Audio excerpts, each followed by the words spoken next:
Bom, teoria de falhas, né? Então, nessa aula vamos falar um pouquinho, né, da teoria de falhas. Então, o engenheiro, né, enfrenta o problema ali de executar um seu projeto utilizando um material específico, aonde que é importante estabelecer um limite superior, né, do estado de tensão ali que ele vai ter para definir a falha do seu material.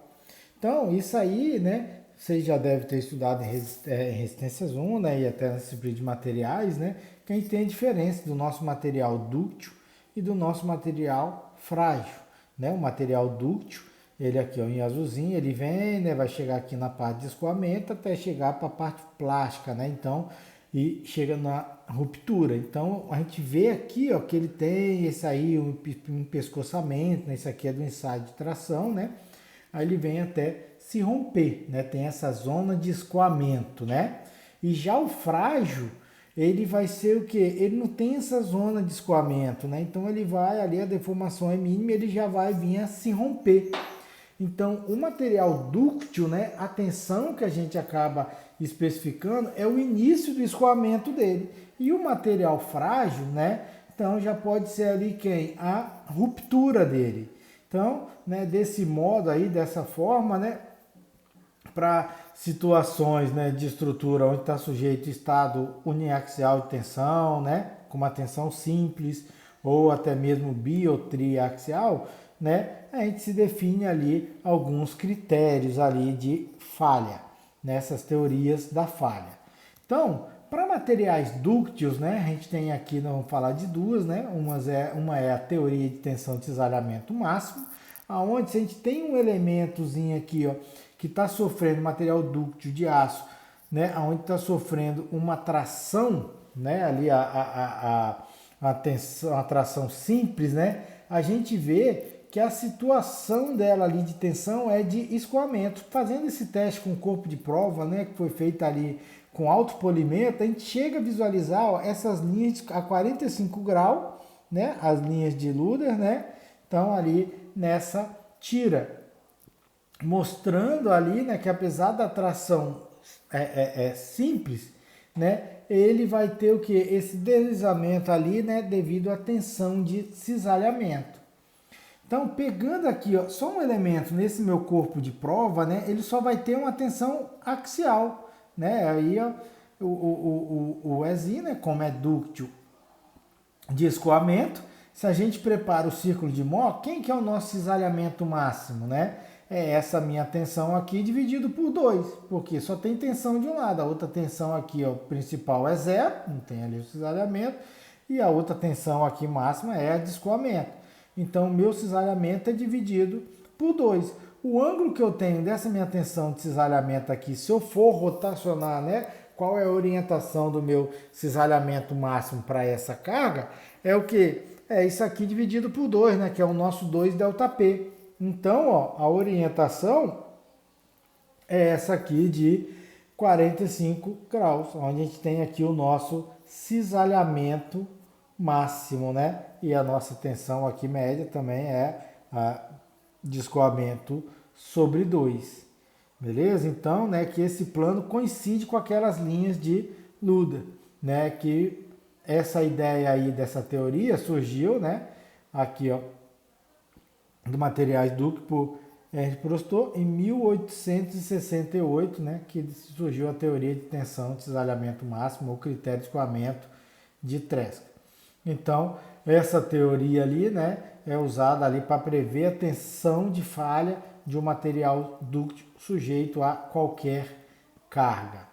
Então, é importante, né, que essa nossa teoria, né, a gente tem ali quem? A nossa tensão máxima ali, ó, absoluta do material, que ela seja menor ou igual que a tensão de escoamento sobre 2, né? Onde essa tensão de escoamento foi definida através de teste ali, que é o que? O ensaio de tração simples, né? Então, a gente tem, se as duas tensões principais no plano tiverem o mesmo sinal, é a máxima aqui sobre 2. Se tiverem sinais diferentes, né, lá da nossa aplicação, as tensões principais, aí é subtração, né, que aí elas vão acabar ali se somando.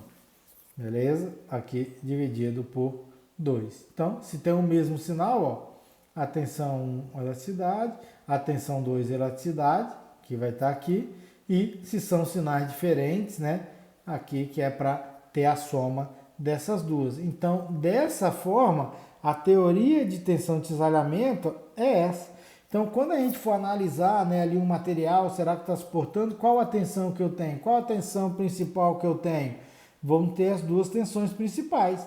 Ele tem que estar dentro dessa faixa. Opa, ele está fora, está sobre a linha, então esse material, né, está rejeitado devido a essa teoria de falha, de tensão de cisalhamento máximo.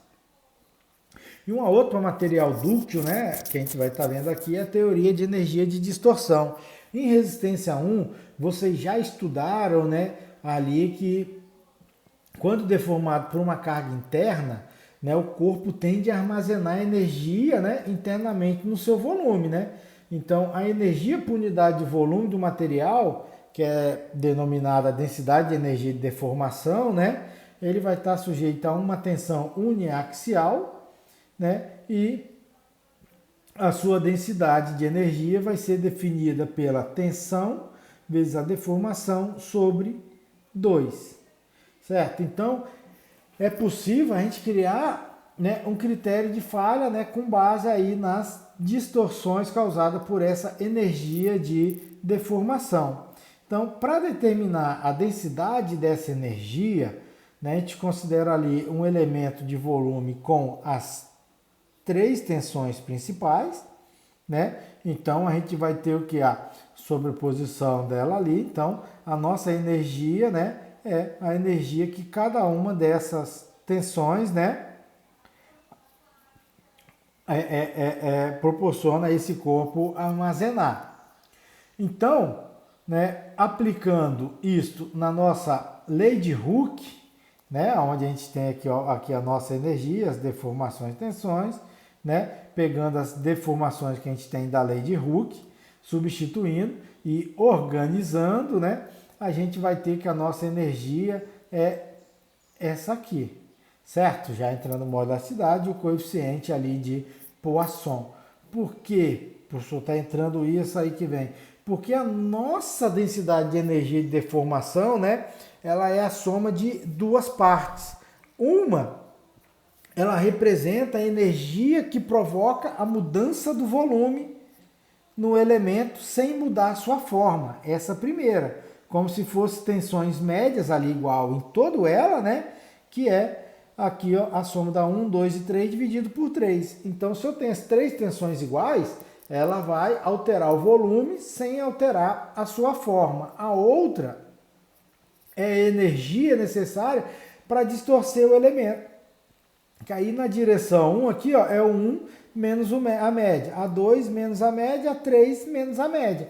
Porque como as tensões não são iguais, né, vai ocasionar ali, né, ocorrer essa distorção, essa energia que vai provocar essa distorção, certo? Então só não ocorre distorção quando são iguais, por isso que a gente tirou a média e aqui a gente vai ter a diferença de cada uma dessas tensões, né? Então separando ali em 2 blocos.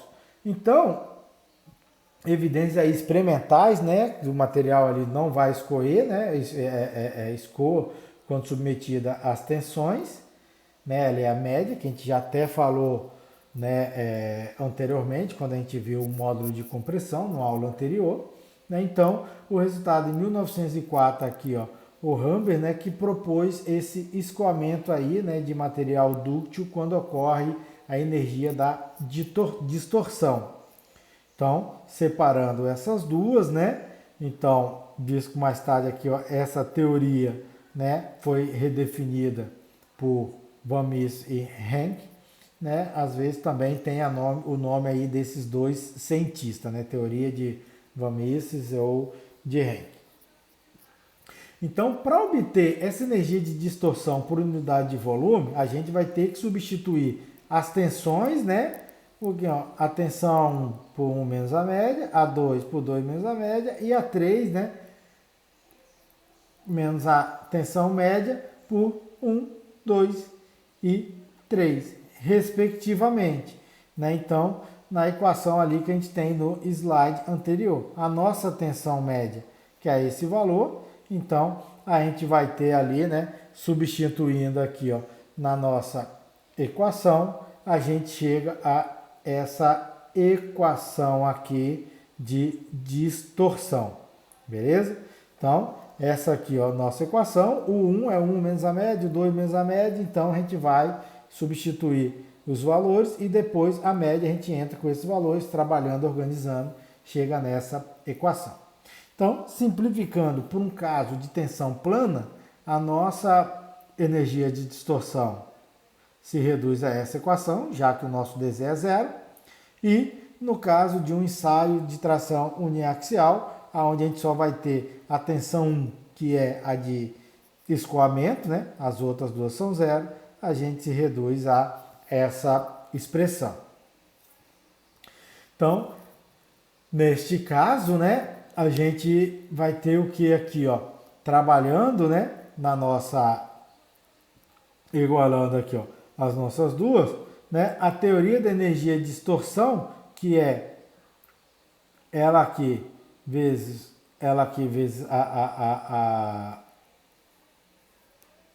do escoamento, a gente vai ter o que para esse caso, né? Igualando ali as duas. Essa equação, aonde a gente tem a de escoamento, né? Em função do 1 e da tensão 2.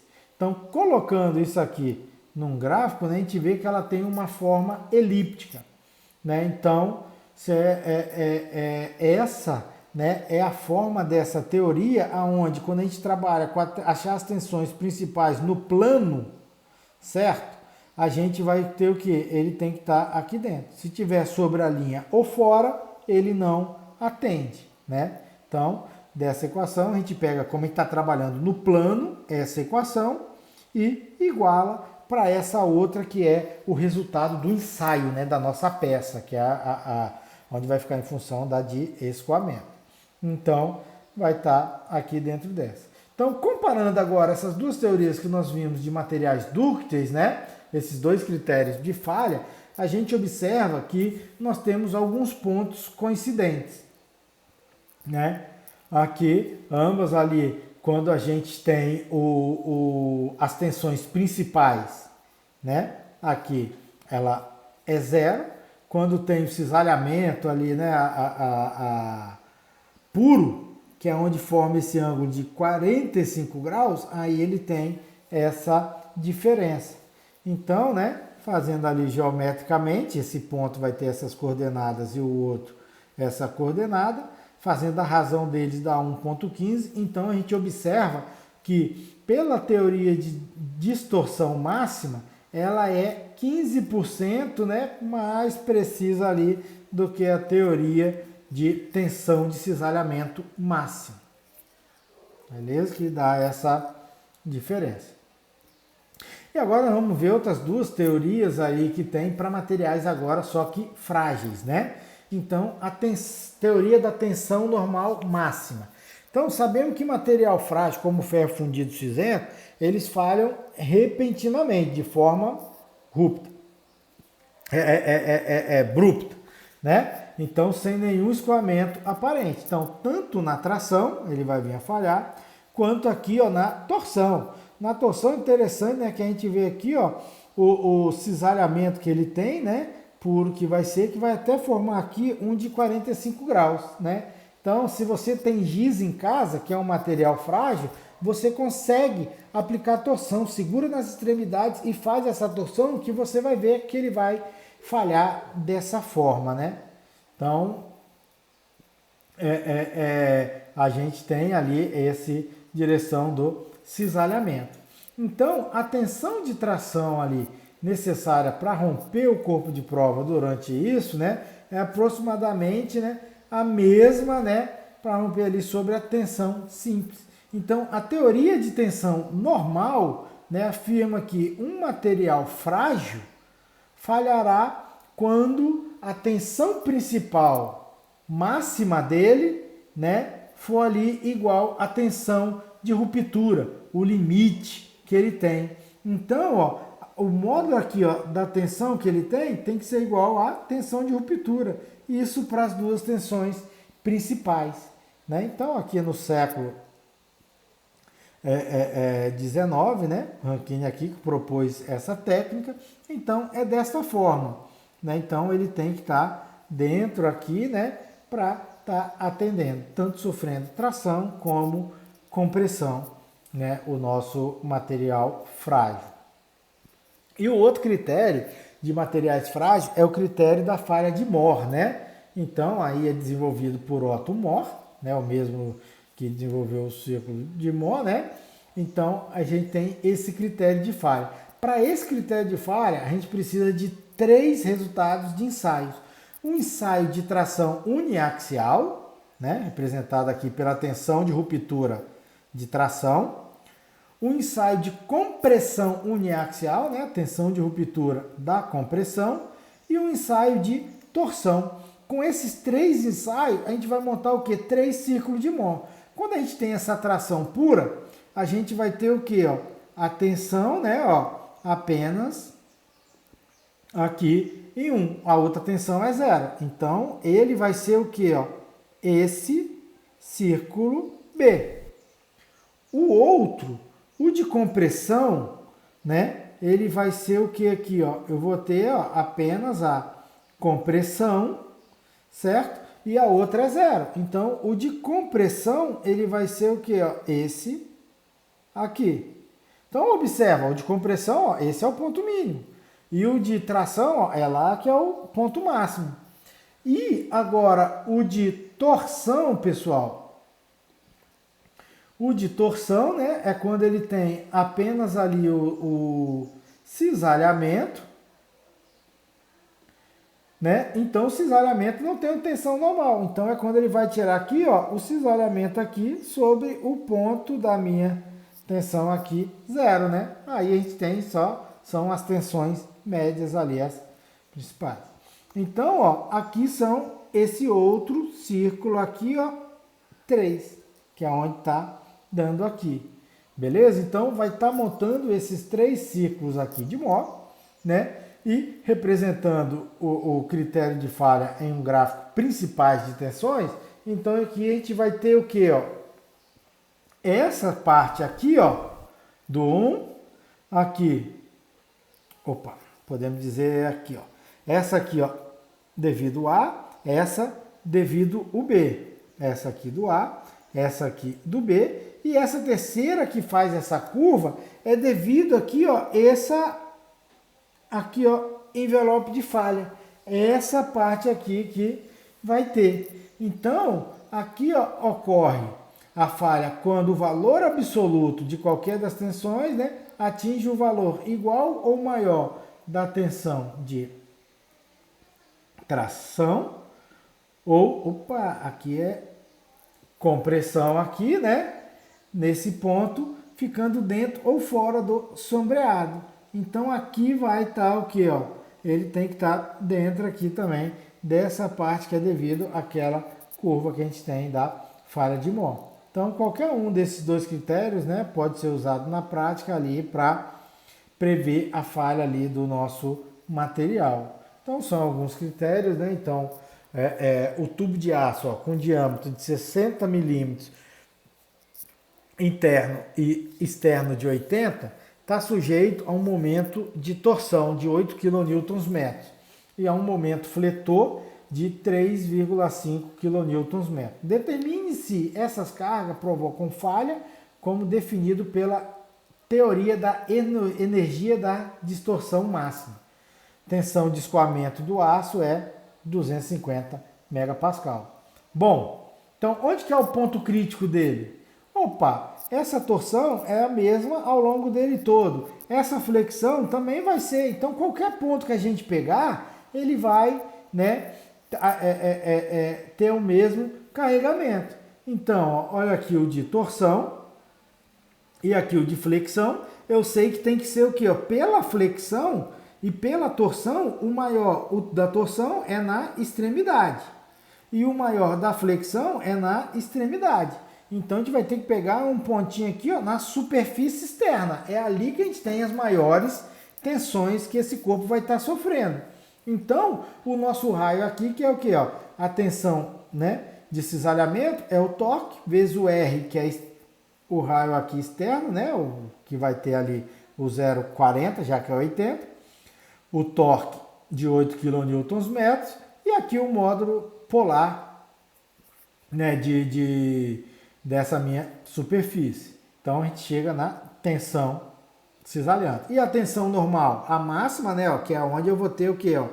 A parte externa, né, que é o raio 40, né, ali milímetros. Então, o momento fletor, 3,5 kN, e o momento de inércia, né, em relação ali da nossa seção circular.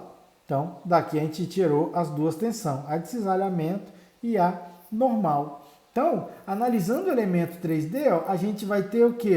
Na superfície, ó, o cisalhamento e essa tensão normal, né? Então, para o estado plano de tensão, ó, é isso aqui, certo? Que a gente está analisando. Então pode falar, professor, mas por que você está analisando, pegou aqui em cima, ó, aonde é compressão, embaixo ele está sofrendo tração. Pode fazer por tração, compressão, você vai ver que vai dar a mesma coisa, porque depois a gente vai utilizar, né, o módulo dele, ou no caso aqui, ó, da teoria da energia, eles são aqui, ó, ao quadrado, né?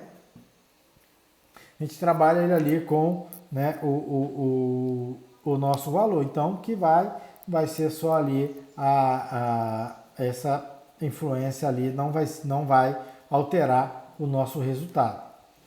Então, vamos montar o círculo de Mohr. Temos aqui, ó, a tensão, cisalhamento sem nenhuma carga nesse ponto, né? E nem precisou aqui, poderia também pegar a outra que seria aqui, ó, nessa outra extremidade. Então, montando o círculo de Mohr, a gente tira as tensões principais, 1 e 2, que estão aqui. Se a gente fosse fazer, né, de uma outra forma, o que ia sair de diferente, né? Se aqui fosse tração ao invés de compressão, eu ia ter uma tensão aqui, ó, negativa e a outra aqui positiva, certo? Então agora vamos avaliar, né? Quem que é? Ó, essa aqui que botar Y aqui, ó, é de escoamento, né? Que ele me deu aqui, ó, 250. E a 1 e a 2 é a que a gente achou aqui. Então entrando, a gente vê o que? A tensão aqui, ó, esse valor aqui, ó, deu 51 mil. E a 250 ao quadrado deu 62. Então tá ok, né? Considerando que o critério de falha foi cumprido, o material, né, no interior do tubo não escoará, não vai falhar, não vai ter ali a deformação, né? Vai se manter ali de acordo, né, com a teoria da distorção máxima, ele atende.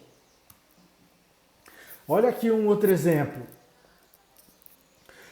O eixo maciço de ferro fundido está sujeito a um torque de 400 Nm, né? Que poderia estar chumbado na parede, né? Ação-reação. Determine se o seu menor raio, né? Ele é maciço, que não falhe de acordo com a teoria de tensão normal máxima. Então, o limite de resistência para o corpo de prova de ferro fundido é de 150. Teoria da tensão normal máxima, ferro fundido. Então é o que? Material frágil para utilizar aquela teoria da tensão máxima. Primeiro, ó, só tem cisalhamento. A mesma coisa, é todo igual. Aonde que vai ter a máxima? É na extremidade.